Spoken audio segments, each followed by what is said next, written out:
ולולא זה כבר היה האדם מתרצה לאכול מה שאוכל. תשוקות, תשוקות c'est les envies, désirs, לחמד. ולולא זה כבר היה האדם מתרצה לאכול מה שיאכל. Si ce n'était le kavod, un homme aurait été prêt à manger. Il a un kavod personnel. Si c'était le kavod, un homme aurait été prêt à manger ce qu'il peut manger. Quoi? Selon ses moyens. Maintenant qu'il y a le kavod, comment il peut voir son voisin manger telle sorte? C'est son mode de vie selon ce qui va autour de lui. Parce qu'il ne peut pas accepter d'être moins que l'autre. Regarde à côté comment il mange. Il rentre et commence à dire à sa femme, chez Shabbat, il y a une mitzvah de faire beaucoup de salade et tout. Il y avait un rat qui mangeait de plusieurs sortes.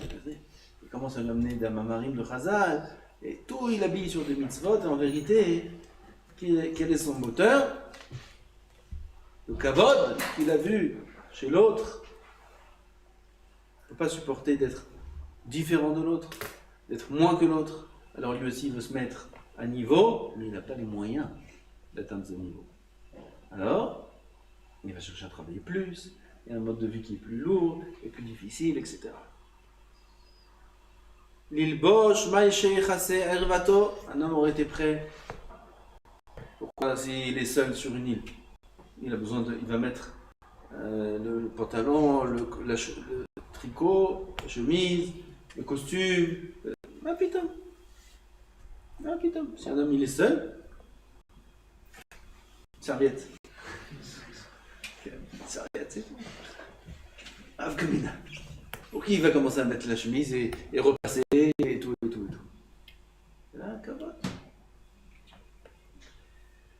Ça va très loin. Dans les prix qu'ils payent, dans des choses qui sont incroyables, incompréhensibles. Des pantalons qui sont tout déchirés, qui valent des milliers. Déchirés!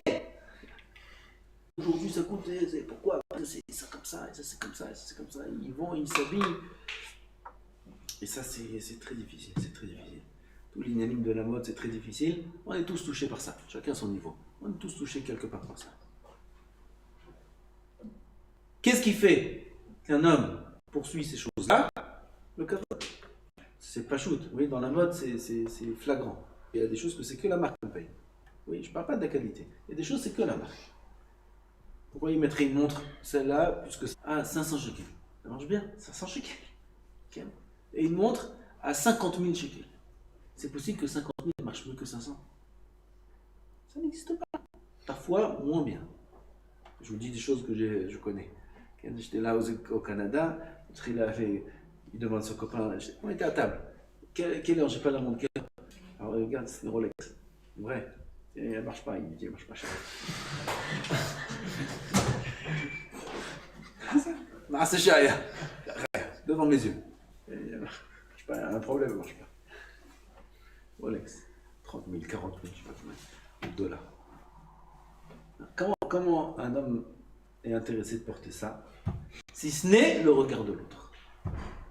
C'est pas shoot. Et combien c'est débile, combien c'est fou, comment un homme va agir selon le regard de l'autre uniquement. Et s'il était seul, même, il n'aurait même pas de montre. Et si oui, il faut une montre, Casio digital, avec les numéros, avec le truc en plastique, 30 shekels. Avec la calculatrice en plus, ça rend service des fois. Okay. Je veux voir aujourd'hui quelqu'un qui va mettre la Casio avec la calculatrice là. Mais ça rend service. Tu peux mettre des contacts, tu peux mettre des trucs. Je parle avant qu'il y avait les téléphones. Casio avec la calculatrice. Alors aujourd'hui, putain, presque shalom. ללבוש מה שיכסה ערוותו ולשכון בבית שתסתירהו מן הפגעים. Un homme serait prêt à habiter dans une maison avec des murs qui le protégeraient des dangers. Qu'il n'y ait pas de vent qui rentre, qu'il n'y ait pas d'animaux, qu'il n'y ait pas de choses comme ça. Des murs. Qu'est-ce qu'il y a à l'intérieur? Ce qu'il y a besoin pour vivre. Soit propre, minimum, comme tous les maisons de tzadikim. Lishkon, Baï, Shitastireo, Menaplegarim, vous connaissez l'histoire avec le Chafetz Chaim, un grand gvir, il est venu de très loin. Le nom du Chafetz Chaim était dans le monde entier. Il est venu pour rencontrer qui est le Chafetz Chaim. Il a voyagé des longues semaines pour arriver voir le Chafetz Chaim. Et jusqu'à qu'on lui a donné l'endroit et l'adresse, il arrive, il voit du monde, il arrive, son tour, il rentre dans la maison du Chafetz Chaim, il dit c'est pas possible. C'est une erreur, c'est pas ici. C'était quoi la maison du Chafetz Chaim? Tout Chat Pa'ami. Nous on vit Chat Pa'ami aujourd'hui, oui. Chat Pa'ami, ça veut dire quoi? Chat Pa'ami, comment on dit? Jetable, tout jetable. Oui. Mais notre maison, notre table, elle n'est pas jetable. La chaise, elle n'est pas jetable. Chez lui, les meubles, ils étaient jetables. Tout Chat Pa'ami, tout c'était des découpages de carton, des découpages de bouteilles, toute sa maison était comme ça. On dit, c'est pas possible, votre arabe, une sommité comme vous, comment c'est possible, une maison pareille, c'est incroyable. Il lui a raconté la fameuse histoire de celui qui attend le train. Et il est sur le quai, avec des gens qui attendent le train aussi. Et voilà que tout d'un coup, il prend sa valise, celui qui attend le train, comme tout le monde. Il commence à ouvrir sa valise. Il sort ses vêtements sur le quai. Il sort ses vêtements. Il avait une petite chaise montable, il met une petite chaise, il s'assoit. Et il met là-bas son koum-koum, il met là-bas ses choses. Et les gens le regardent, ils disent, mais qu'est-ce que tu fais? Et tu dis, bah, je m'installe. Comment tu t'installes? Où tu t'installes? Le train il arrive. Ça c'est la vie, comme l'a voyé le Chafetz Chaim. C'est quoi cette vie là? Sors la mazé, c'est le quai. C'est le quai. On attend le train, c'est tout. 70 ans, 80 ans, on prend le train. On va où? La vie éternelle. Qu'est-ce qu'on fait sur le quai? On prépare le voyage. Et là, ils ont oublié, ils croient que c'est ici que ça se passe. Ils s'installent. Et on achète, puis on investit, puis on fait et ça. Ils croient que c'est ici. Et à la fin, le train il arrive. Tout le monde est prêt avec la valise. Hop, il saute dans le train. Et lui, il peut pas. Il faut qu'il range les affaires. Il prend ça, il prend ça, et puis le train est parti. Il a perdu, il a raté le train. Ah oui, c'est oublié dans ce monde. Ah, c'est ce qu'il dit le Rav ici. Qu'est-ce qui entraîne l'homme à vouloir des biens et des biens et des biens? L'autre. Pas seulement le regard de l'autre. Mais il ne peut pas vivre lui-même moins que ce que le monde vit.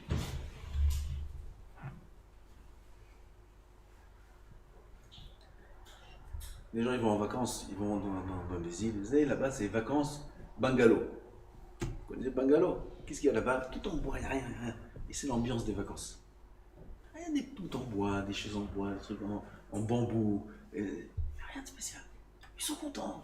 C'est tout en bambou, tout en...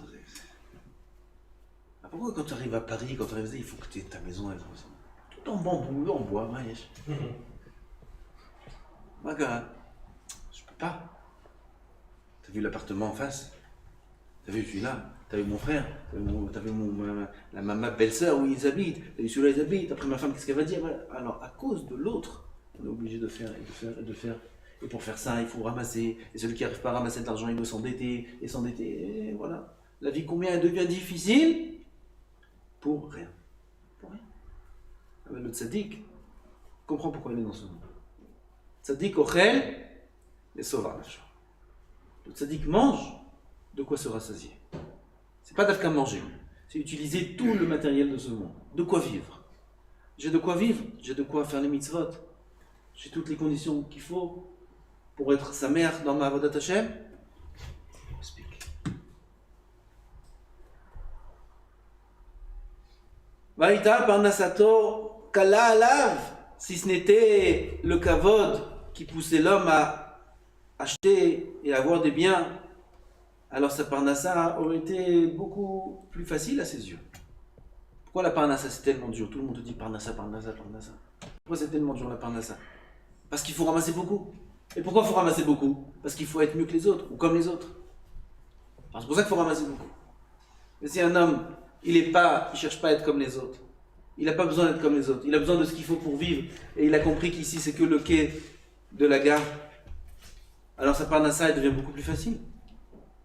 Du pain, de l'eau, et l'amour et l'eau fraîche, et c'est tout, lui avec sa femme et ses enfants, et tout va bien. C'est un pied de gamme, une vie d'amour et d'eau fraîche, ça existe, même chez les goïms ça existe. C'est eux qui disent ça. Ils disent un peu différent, pas de mais la tochal, même le sorat tishte, la reste tishan. Ah, mais c'est la même chose. Ah non, mais il peut se contenter, on peut vivre de très peu. Comme tous les tzadikim de toutes les générations, on peut vivre de très peu. Si seulement on sait dans quoi investir.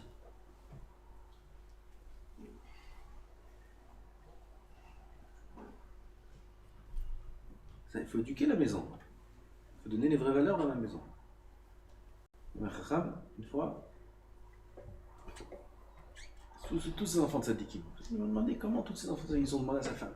Et parce que son mari, quand il rentre le soir, si jamais la journée il avait fait un beau chidouche dans le Rambam ou quoi, un bon limoud ce jour-là, il rentrait avec des bonbons à la maison.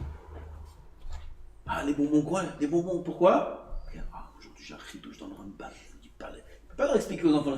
Quel chidouche j'ai eu dans le Rambam? Allez, on fait des bonbons. Ah, les enfants ils reçoivent des bonbons, pas que pour l'anniversaire. Ils reçoivent des bonbons pour un chidouche dans le Rambam. C'est une éducation. Ça rentre la simcha qui vient de la Torah. C'est une simcha qui vient de la Torah. C'est pas une simcha qui vient de ça ou de ça ou de ça. C'est une simcha qui vient de la Torah. Alors ces enfants, ils voient que la simcha, ça vient d'où? De la Torah. Alors ils grandissent et ils vivent avec cette simcha de la Torah. Une fois qu'un homme il a cette simcha qui prend du spirituel, ça comble le manque de simcha qui manque dans le matériel. Il y a un niveau de simcha qu'on peut remplir. On ne peut pas remplir 10 000 tonnes de simcha. Un homme, il a un niveau de simcha qu'il peut atteindre. S'il a rempli le niveau de simcha dans la Torah, il n'a plus besoin de simcha d'autre chose, de matériel, d'appareils, de choses pareilles. Il veut une belle voiture. Qui c'est une belle voiture? Qu'est-ce qu'il a besoin de choses pareilles? Même s'il a les moyens. Il a besoin de vacances. C'est vacances, c'est notre midrash. Ça, simcha, c'est un ridouche. Et pareil, sa femme. Pareil, ses enfants, pareil, dans sa maison. Il faut être racham pour ça. Il donne la simcha dans la maison par rapport au spirituel. Ah, il fait des danses dans des simaseret, il fait des choses comme ça. Il y a beaucoup d'exemples qu'on peut faire. Dans la maison, on met de la simcha sur des choses spirituelles. Les enfants ils sont contents, ils ont reçu la simcha. Le Shabbat, là-bas il met tout le Shabbat, il met la simcha, le Shabbat. La simcha dans la maison, dans les séoudot, dans le plaisir avec les enfants. Qu'est-ce qu'ils retiennent les enfants de bonheur? Shabbat. Shabbat c'est un bonheur. Shabbat c'est un bonheur. Pourquoi? Le mari a été intelligent, le père et la mère ils ont été intelligents, ils ont mis là-bas tout le bonheur des enfants. Shabbat, wow, c'est un bonheur. Alors ils ont eu leur quota de simcha, ils n'ont pas besoin de le chercher ailleurs. C'est le Shabbat, c'est Tcharbet, à la maison, avec des disputes, avec des trucs, et l'autre écrit pourquoi c'est ça, et les chalotes, ouais les chalotes, pourquoi comme ça les chalotes, ils sont un peu brûlés, tu ne veux pas sont brûlés, tu ne peux pas faire comme ça les chalotes, ou la daf aussi, et cette salade, il manque ça, et que des remarques, et des choses pareilles. Donc quoi ils grandissent? Dans ça. Donc Shabbat c'est pas le top de la simcha. Alors il y a quoi? C'est quoi? Autre chose. Autre chose. Il y a le jardin, on sort Shabbat, il y a ça, il y a autre chose. À Emet, dit le Rav, un homme peut arriver à combler tous ses désirs et tous ses plaisirs avec un minimum. Pourquoi il ne se contente pas de ce qu'il y a? À cause du kavod qui le pousse à atteindre d'autres choses, qui le pousse. Un homme n'aurait même pas eu besoin de s'efforcer, de travailler, de peiner pour s'enrichir. Et là, chez les viltir et hot atzmo shafal ou pahut mere'av, un homme ne peut pas se voir shafal, rabaisser, pahut c'est rabaisser, shafal c'est shafal ruach. Par rapport à ses amis, c'est qui ses amis? C'est ses voisins, ses connaissances. Il ne peut pas se voir moins qu'eux. S'il était chacham, ça n'aurait pas dérangé de se voir moins qu'eux. Et alors? Je ne sais pas, moi je suis plus qu'eux. Il y a des choses qu'ils n'ont pas. Là, il bat les bombes dans le Hachem. J'étudie la Torah, je suis Haredi. Allez, Haredi. C'est ce coup d'être Haredi. Shahor. Haredi, Annie. Comment c'est Haredi? Tu fais partie de l'armée d'Hachem, attends. Lui, il n'a pas ça, musqué. Qu'est-ce qu'il a? Il a une Mercedes. Il a des 10 pièces avec la piscine. Il n'est pas Haredi. C'est Omer que tout son début et sa fin, c'est en l'amassé. Et moi, tout le début et la fin, c'est Chaye Netzach, c'est l'éternité. Tu peux comparer le prix? Tu peux comparer le prix des deux? Tu peux comparer le prix de l'éternité avec un prix d'un plaisir, soi-disant plaisir, parce que tout ça c'est à l'extérieur, oui, à l'intérieur c'est tout pourri. Ah ben là, un soi-disant plaisir de 30 ans, 40 ans, tu peux comparer avec l'éternité? C'est pas comparable. C'est Baïkba, les Bob et Hashem, tu sais combien moi je vaux? Des milliards! Rien qu'avec une heure de limud Torah, rien qu'avec un Shabbat, rien qu'avec des tefilines, une tefila beminyan, et un plaisir dans les mitzvot, et ainsi de suite, et un shalom bayit, qu'est-ce qui peut se comparer à ça? Ouais, son téléphone, et ça. Qu'est-ce que tu peux comparer à ça? Rien du tout. Si on a mis tes chacham, comme ça, il a réfléchi. Je lis Torah. Qu'est-ce qui peut valoir la Torah? Kol chafatzecha. Là, je vous bats, il dit David Amalek. Kol chafatzecha. Tout est bien. Et chafatzecha, c'est aussi milachon chafetz. Toutes tes envies, tous tes désirs, lo shavim. Et ta Torah. Lo ishvu, c'est pas lo shavim. Lo ishvu, ça veut dire qu'ils sont même pas dans la mesure de comparaison. Il n'y a pas d'instrument de comparaison. Lo ishvu. Lo chez lo shavim. Lo shavim, ça veut dire qu'ils ne sont pas comparables. Lo ishvu, ça veut dire. Lo shavim, ça veut dire c'est pas égal. Lo ishvu, ça veut dire c'est pas comparable. Il n'y a pas de. Ça commence même pas. Ça commence même pas. Qu'est-ce que tu veux comparer? Des plaisirs durant la Mazé avec la Torah? Incomparable. Tu parles de deux dimensions différentes. Comme ça, le Chacham doit voir. Et là, chez les villes, un homme, il n'a pas cette largesse d'esprit-là, de voir beaucoup plus loin, beaucoup plus. Il voit petit. Il voit, lui comme ça, et moi comme ça. Et là, c'est vrai, le système, il est très difficile, le système. C'est pour ça qu'il faut faire attention, très attention où on habite. Dans quel pays on vit. Il y a des pays où c'est inévitable. C'est impossible presque de surmonter ce qu'il y a écrit ici. Presque impossible. Il y a des villes, il y a des quartiers, c'est impossible. T'habites à Beverly Hills, tu peux faire ça? À Beverly Hills, tu peux faire ça? Tu peux avoir la maison de Chafetz Chaim? S'il y en a. Même s'il y a une belle maison, avec une belle maison beaucoup plus simple que celle des autres, tu peux? Non, putain, t'es même pas. T'es comme un des chats qui tournent dans le quartier. Qu'est-ce que tu es? Personne ne te regarde si t'habites là-bas et t'as pas des choses intéressantes. Impossible! Dans des villes, tu peux vivre à Paris, au cœur de Paris, dans le 16e, à Neuilly, et faire ce qui est écrit dans le Messiah Tisharim, c'est très dur. Possible, mais c'est possible, c'est très dur. Il habite à Me'acharim, il habite à Yerushalayim, il habite en Eretz Israël. Déjà en Eretz Israël, c'est beaucoup plus facile. Eretz Israël, c'est un pays de nisyonotes. Quand il y a des nisyonotes, alors ça casse un peu l'homme. Oui, ça casse un peu l'ego, ça casse un peu le kavod de l'homme. Il y a des nisyonotes, il y a toujours des nisyonotes dans Eretz Israël. Il y a des guerres, il y a des dangers, il y a ci, il y a ça, il y a des ennemis. Alors l'homme, il est moins en route de Haaretz. Là-bas, c'est l'opulence. Là-bas, c'est tout. À Miami. À New York. Manhattan. Manhattan, c'est fou, c'est folie là-bas. Comment tu peux faire ce qu'il y a écrit ici? אלא שלבלתי ראות עצמו שפל ופחות מרעיו, מכניס עצמו בעובי הקורה הזאת, il rentre dans cette difficulté. ואין קץ לכל עמלו, il n'y a pas de fin à tout son labeur, à tout son travail. Ça, c'est pas d'Afka, je donne des exemples grossiers, mais c'est à tout niveau, c'est même chez les pauvres, il y a ça. Même chez les pauvres. Qui n'a pas d'argent, il y a ça, s'il rentre dans ce système-là, même chez lui. Chez les femmes, chacune avec ses vêtements, avec le regard des uns et des autres. C'est très difficile ces choses-là. Un homme doit s'attacher au Emet, à Kadosh Baruch Hu, au Shulchan Aruch, à la Torah, à l'éternité, au Olam Haba. Il doit avoir sa tête dans le Olam Haba et en fonction de ça, gérer sa vie. Amen.